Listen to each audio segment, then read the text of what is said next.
It's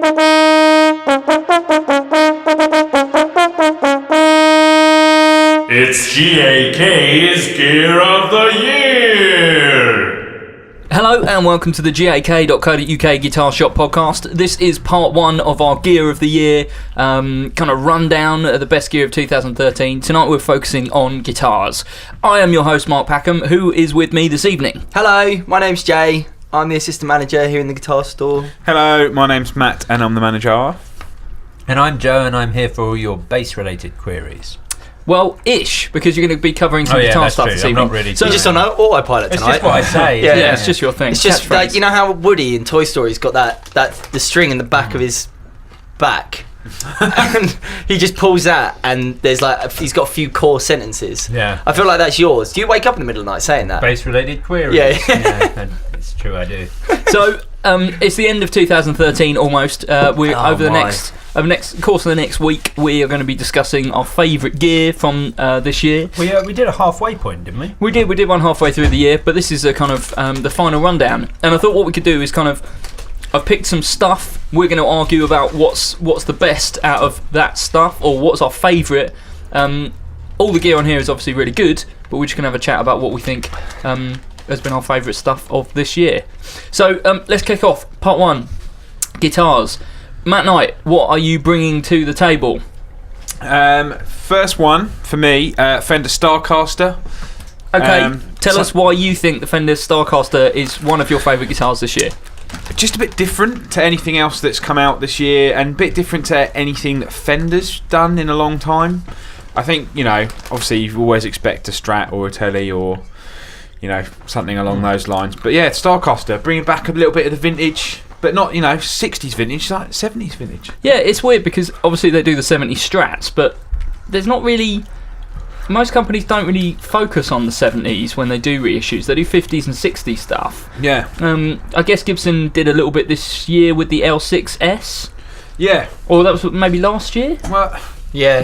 They reissued that last year, I think. But certainly I don't think they've been quite as sought after in the past as the Starcaster. I think that's the thing. I think they've kind of, as we said numerous times throughout the year on most of the podcasts, is Fender are really listening to what people want, and there's people be going, Squier this and Fender that, and I think loads of people have just been going, where are the Starcasters? I can't buy one. Well, you say that, but I mean, I would say perhaps not every day, but at least a couple times a week, someone comes in and they go, "Oh wow, Starcaster's been reissued. I've got original one of those." Like, I think there's quite a lot of the originals kicking about, but they're just in really bad nick because or people don't sell them, so you just don't see them. That's the other thing. That's the other thing. I mean, you can say what you want about the sort of 70s era of Fender anyway, and with regards to quality control or whatever. But I just don't think that. Sorry. What? I just don't think that there's a huge amount of. I think they're still there, but if you want one in good nick and that. Well, I mean, the thing is as well with these ones, they have changed them slightly to meet a much more modern player. Yeah, well, they're part of the modern player. Yeah, they come under the modern player bracket. So 9.5 inch radius. Sort of a more modern C-shaped neck. Were they 725 then? Well, they would have been, yeah. Really? That's interesting. I didn't know that. The chap from the Killers plays one. Really? Okay. What, one of the new ones or a reissue? Because he's been playing it for years. It was one of his first ones. He always used to alternate between that and an Explorer.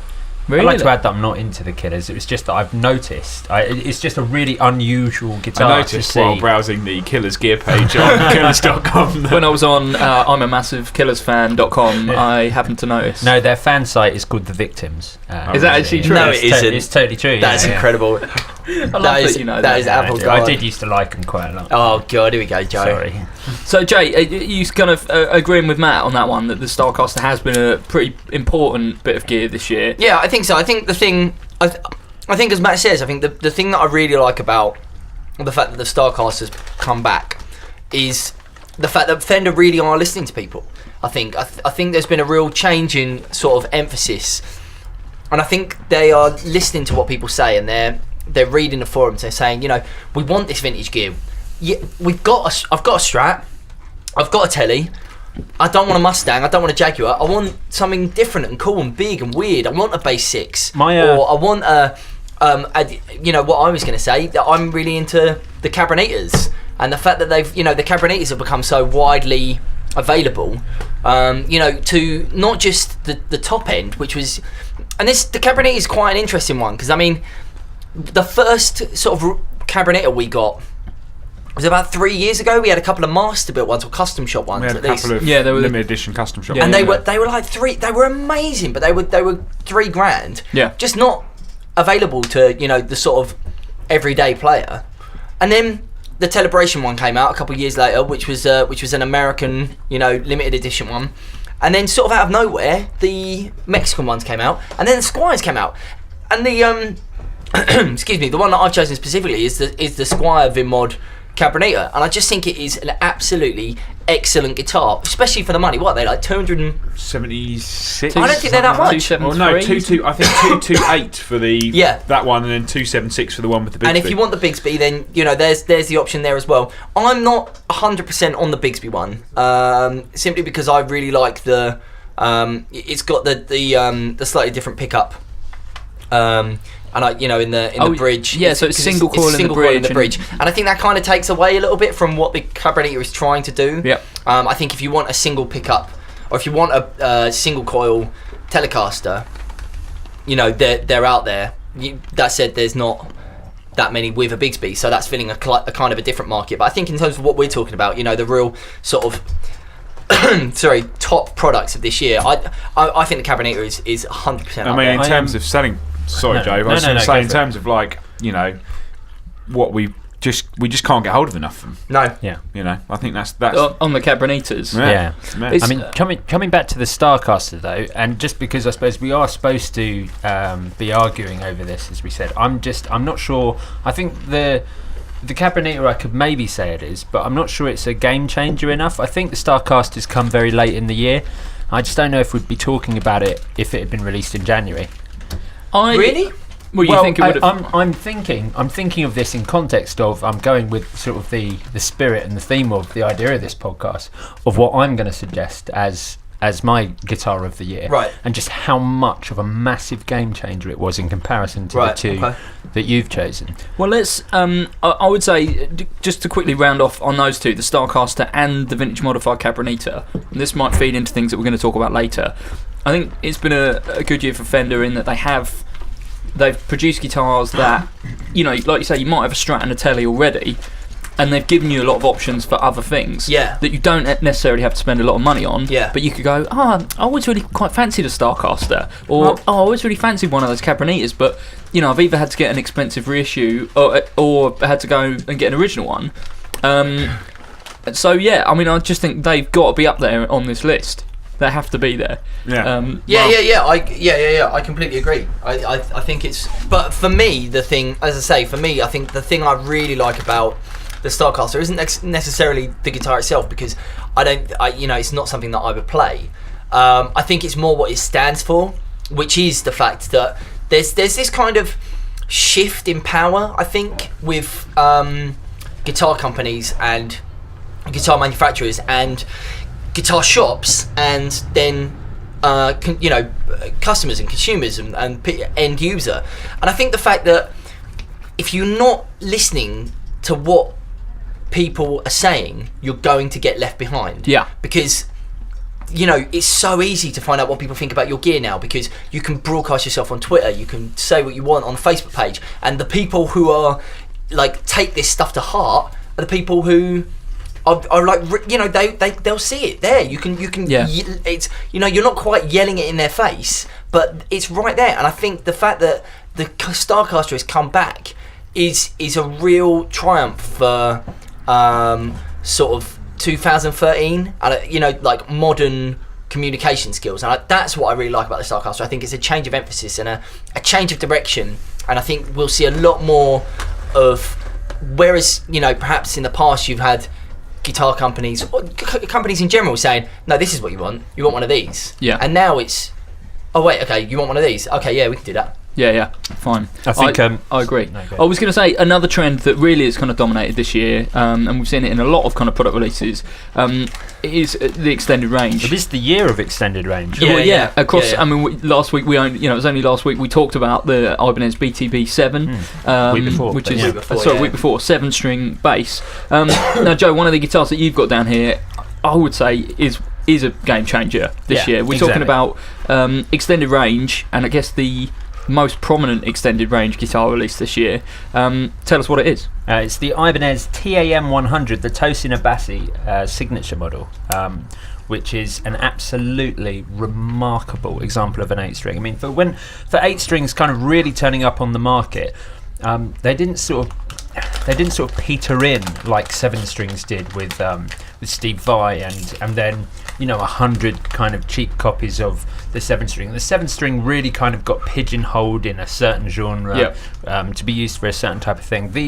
This is kind of your flagship 8-string. Now there are others out there, but this is definitely your flagship one. I mean, it's coming in £3,399, so we're talking extreme top end of the price spectrum. Creme de la creme. Yeah. But you can see it in the guitar though, can't you? It's like quilt maple tarp. Well, exactly. This is it. They've really brought something out to pioneer the 8-string guitar. I guess it's like the Les Paul Custom of the 8-string world. 8-string world. Yeah, exactly. And that's just kind of, I suppose, why I think this is definitely. But there's innovations on there like the pickups, like the single coils on there. This is it. They're going to pave the way for things that we're probably going to be talking about this time next year. Well, exactly. In terms we of were maybe talking secret about 8 strings. Exactly. We were talking about this a couple of weeks ago, weren't we? About the idea of like a single coil that can actually deal with an 8-string with 2 lower strings than's going on a 6-string guitar, which is remarkable. I mean, the fact that it's an 8-string that's been released not just with humbuckers, but with an HSH configuration and coil tappable as well. Yeah, I think again that kind of speaks to him as a player in that his playing is quite diverse, but also just really the quality of the guitar and the quality of the components that are in there, and thinking about extended range in a different way. Like, it's not just a metal guitar. Yeah, absolutely. Well, I mean, and it doesn't really. I would say it doesn't really look like a metalist guitar. As if you were going to kind of like. Well, it's not an RG8, is it? But Animals as Leaders are so much more than that. Isn't they not a metal band, really? No. But I think that's the thing. 8-string is moving away from. Well, exactly. That sort of thing. It's becoming much. It's got a much wider range of things that you can use it for, and just for that, I just think I agree. I think one thing about the Cabronita is, as you mentioned, it successfully managed to actually force its way onto the market, not just with one model like the Starcaster, one Chinese model. We're talking about across the range. From literally, I mean, it is because you can get one master built. That was how they primarily offered it. So master built, you're looking at least $3,000, and then you can get one. It's like one of the cheapest guitars that they make. Yeah, exactly, which is fantastic. So I think hats off to the Cabronita for doing that. But I think it's just something else that Fender have put out. Whereas this is just an absolutely. This is 2013 was the year that saw the introduction of the 8-string guitar. And I don't think anyone will remember in the future when Fender reintroduced the Starcaster or the Cabronita, but this is a landmark. You've been able to get 8-strings for a couple of years. Jazzers have used 8-strings. Yeah, it's true. Tosina Bassi himself used an 8-string before this, but they were custom built by. But Schecter and Ibanez were making them. Schecter and Ibanez have been, because the RG8 that was 2011, I think, wasn't it? Okay, the RG8? Yeah, true. But this year, is the year that really it's kind of come into play. And the Tosina Bassi, I think, is so much more and so much different. I mean, the 8-strings.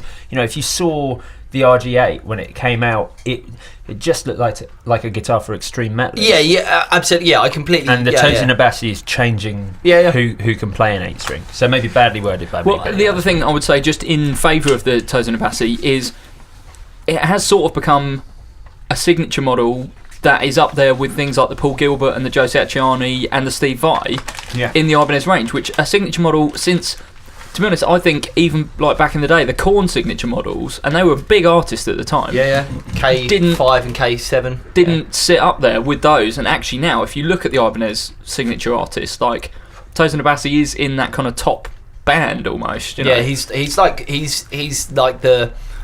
I'm sure I'll get all sorts of stick for this, but he is kind of like the modern day, He's like the cool young Ibanez signature. like Joe Satriani Yeah, or something. well, You know, he he's, is, yeah, he's exactly. like for a new generation. Well, I also really like that you have the guitar made in basswood, because I think it's kind of brought basswood into a position where it's respectable. I mean, You've talked about this a couple of times, haven't you? Yeah, well, it is a great tone wood, Yeah. but because it's used on cheap guitars, it just gets written off without anyone actually considering what it sounds like. Yeah. And Tosin Abassi could have had anything. You know, he could have. It could have been made out of mahogany or Yeah. ebony or something. He could have done like a Jatoba Babinga thing. But Yeah. he didn't. He's gone for basswood.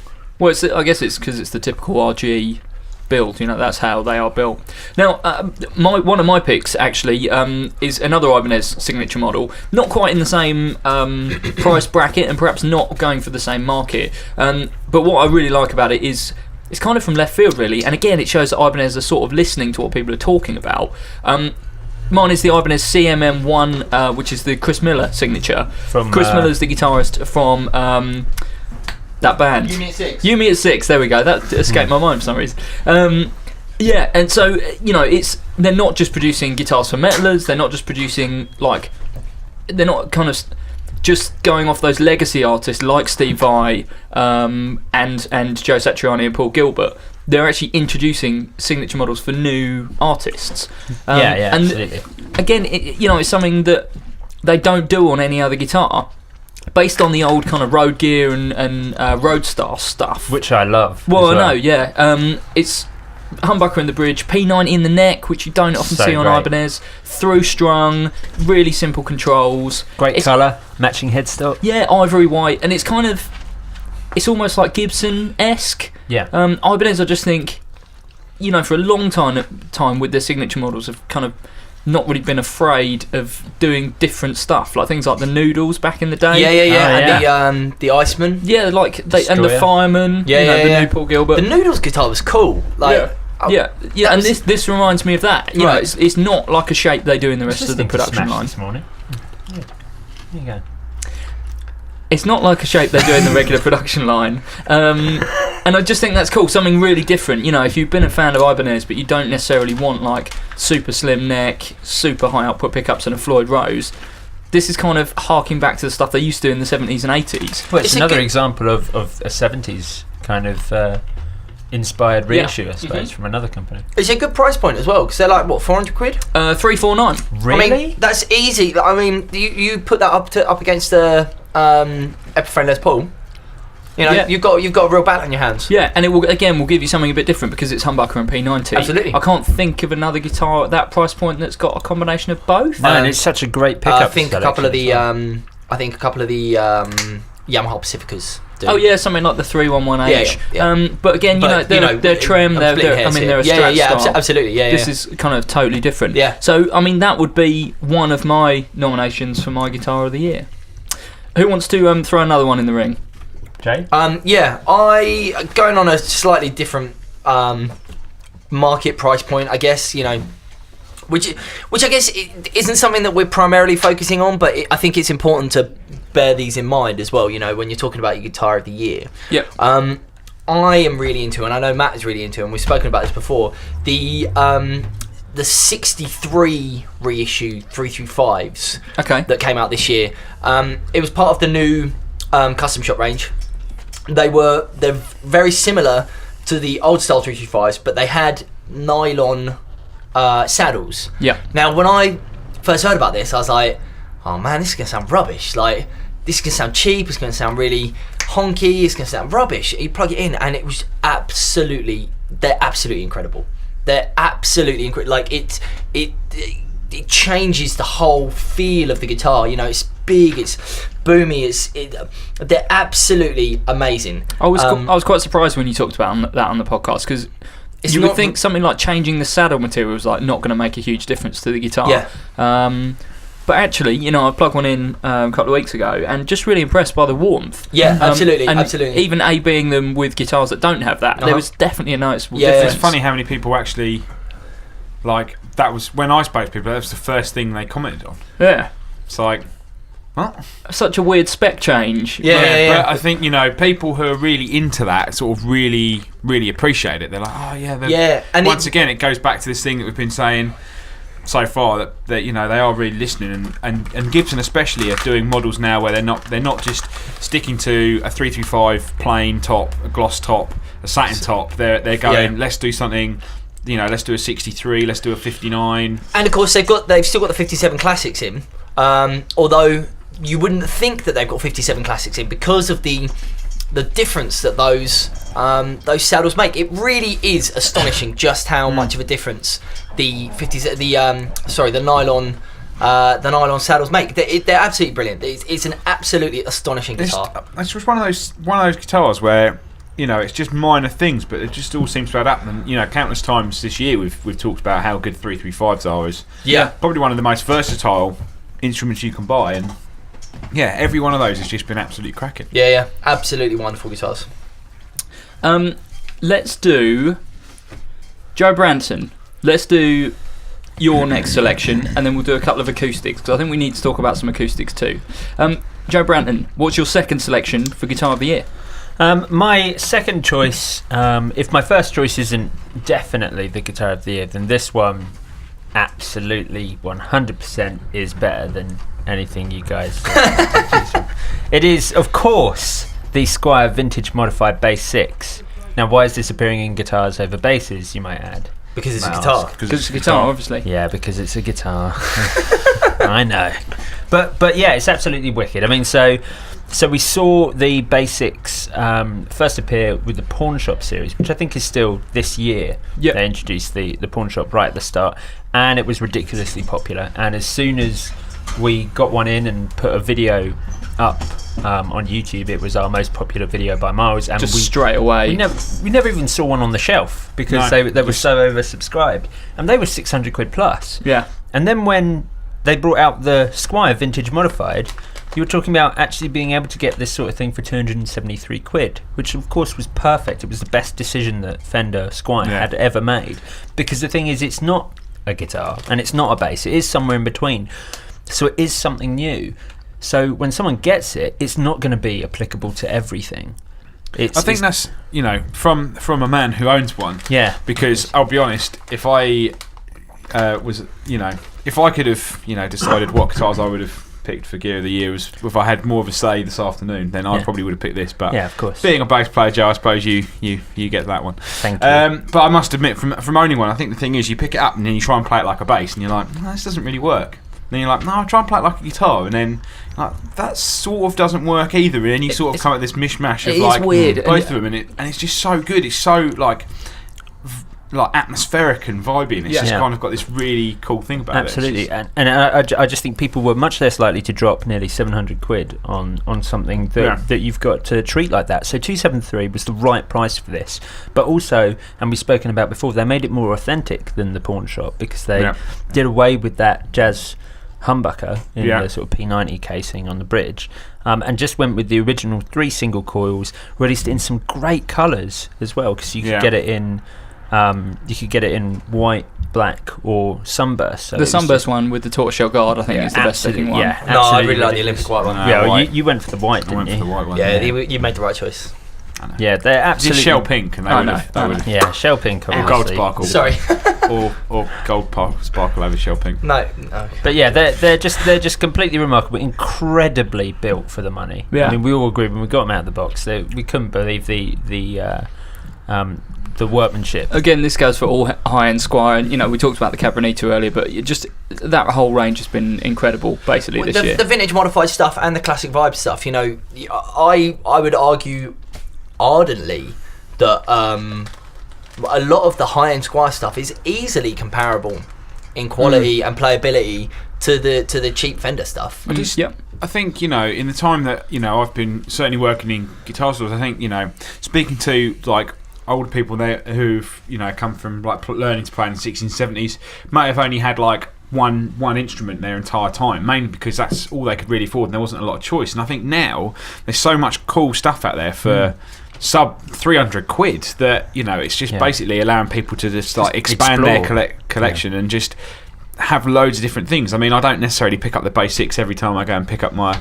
Strat, but it's just I think, oh yeah, I want to play that, and it's just something different. That's where Squier have excelled, and that's generally across the board where Fender have excelled. Is that they've released a lot of stuff this year at affordable pricing. Yeah. I wonder how many of these we've sold this year, because we've been ordering them in massive bulk from Squier, and we haven't really managed to get really any down many in store. We're still we don't manage to. We've already sold them all. Yeah, there's already a lot of orders that are just waiting, and people are prepared to wait. That's the other thing that we've noticed with these is a lot of the time you kind of get a hot product and people pre-order, and then you'll notice them slowly start to like cancel those pre-orders. With the Bass 6s, people just want them, and they're like, we might say, okay, these aren't coming for 6 to 8 weeks.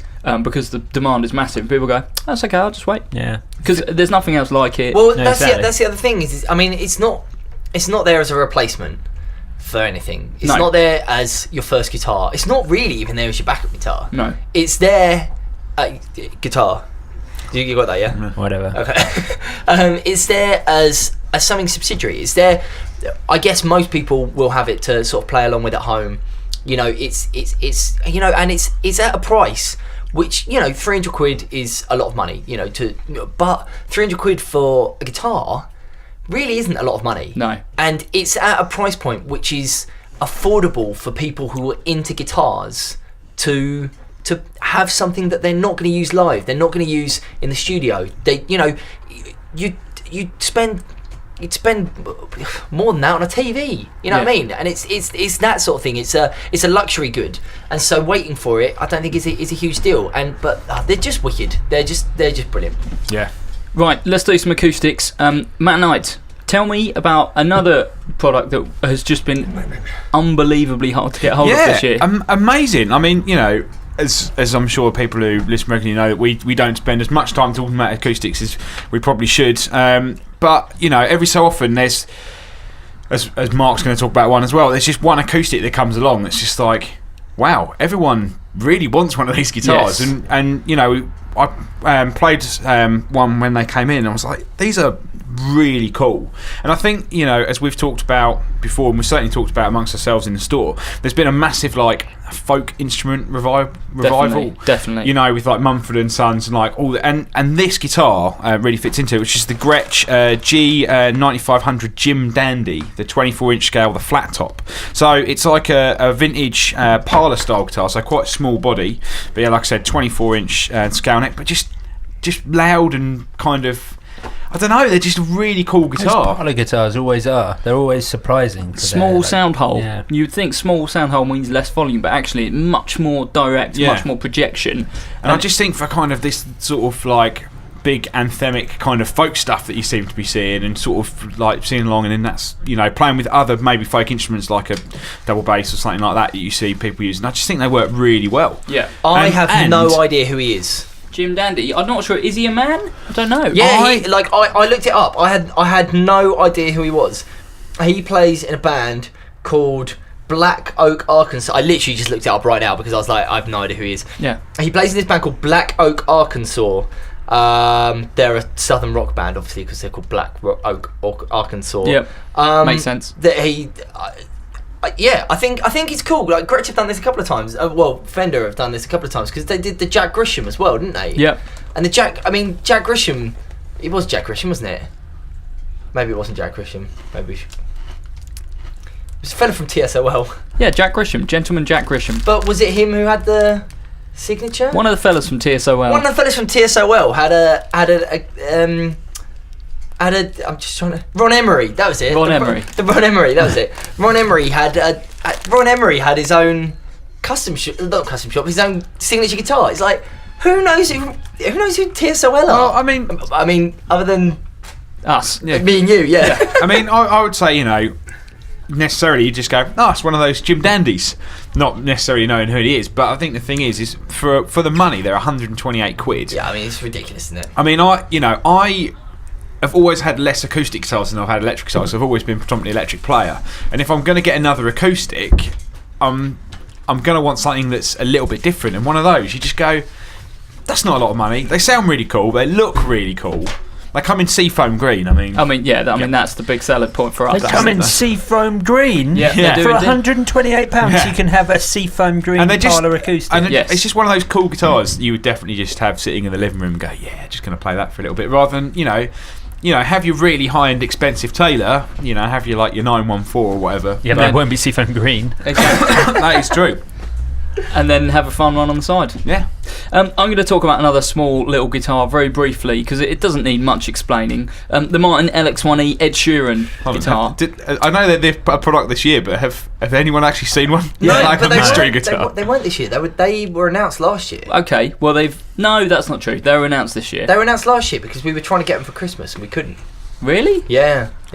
I'm But not sure that's true. we haven't seen any. But that's the thing, we haven't seen any. We have. Have we? Yes, we've had them in stock. I played one on a demo video we've got on the channel, so we definitely have I had saw them. that. Yeah, I know you guys all watch the channel, so. You remind me of Ed Sheeran. I thought we had Ed Sheeran on when you demo. Have you had any people thinking that you were Ed Sheeran No. on the video? No, not at all. Unsurprisingly, not looking anything like him. But the reason I picked this is Or obviously in spirit. Then the reason I picked this is obviously because it's been so sought after. I mean, essentially, it's not that different to a regular LX1E, but just everyone wants one. Yeah, everyone yeah. wants one. That's why it had to be in the list for our guitar. But of the year. at the same time, I think that this list is perhaps I'm reading a little bit too much into it, but I think this list is really important to talk about the stuff that inspires people, and it's not just about how good the guitar is. I think, and that's one of the things I really like about the Ed Sheeran is it's sort of brought the acoustic guitar to like another market. Like people, it's sort of acceptable and cool to it's be kind sort of of- a quirky nerd who plays guitar, which is what he is. I think Yeah. of it you as look at kind of him the as- celebrity acoustic. Yeah, well, but I mean, you look at some. But I think there's a lot of that's been going on. You look at someone. I'm sure this would be a very unpopular sentence, but you look at someone like him. Look at someone like James Arthur, won X Factor. Taylor Swift. Taylor Swift, of course. These are big popular celebrities who are playing acoustic guitar, and I think it's brought it to a new market. And I think that's one of the things that I really like about this guitar is now when I go home for Christmas this year, and I'm like, oh yeah, it's my family are like, oh, how's playing guitar? It's not like, oh. So, how's playing guitar? It's like, it's acceptable. It's an everyday thing, and I think that has, I think it's really cool. I think it's a good guitar. Gentlemen, as part of this process, we do have to kind of whittle this stuff down and work out what is our kind of favourite bit of gear this year. What I'm going to suggest is that out of the two bits of kit that you've just talked about and you've just picked, you select one, and then so we'll have 4 bits of gear, and then we'll cut that down to 2, and we'll talk about the rest of them. We'll talk about those 2 on Friday, up against the rest of the stuff we choose throughout the week to select our best bit of gear, I guess. So, J Cross, out of the 2 that you've spoken about, which 2 are you putting through? Which one am I putting through? Which one are you putting through? The 63. The Okay. 6355. Joe Branton. This is just like X Factor. It is. I'm actually going to make a decision for longevity here, rather than what I think. So I'm going to select the Bass 6 because I think it has more chance of winning than the Tosin. My personal allegiance is with the Tosin, but I'm going to pick the Bass 6. I'm putting the Bass 6 through. The Bass 6 has got to go through. It has to. The Bass 6 has got to go been through. so Okay, important. it has, but I've got the 2 best ones. Okay. I disagree on that, but you've Because they're the 2 that most sound like a bass. That's Right, why we're having another 335 over here, and I've got to cut out the best 8-string that's ever been made. Matt Knight, which one are you going to pick out of your 2? I'm going controversial. I'm going Jim Dandy. Wow. What? Yeah. I just think the problem is we're up against some really, really good guitars, and I'm going to throw a curveball in there. Fine. Excellent, Throw nice. your curveball.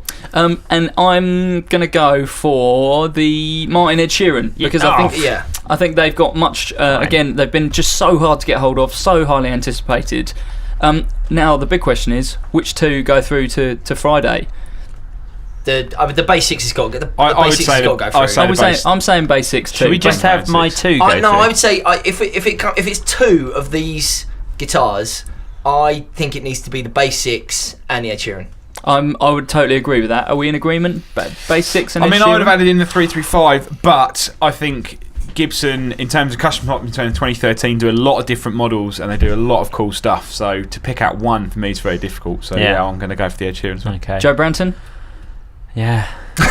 That's all right. I'd You love lose to anyway. see the Ed Sheeran go through. Is all. No, but, you I understand why. You haven't been listening to what I've been saying. No, it's fine. I understand why.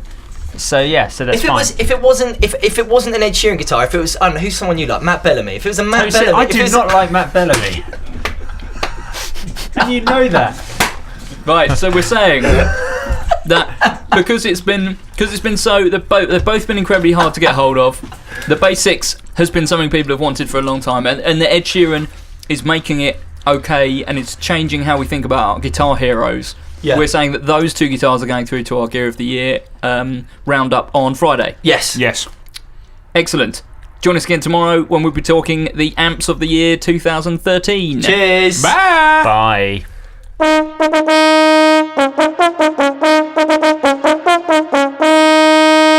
It's GAK's Gear of the Year.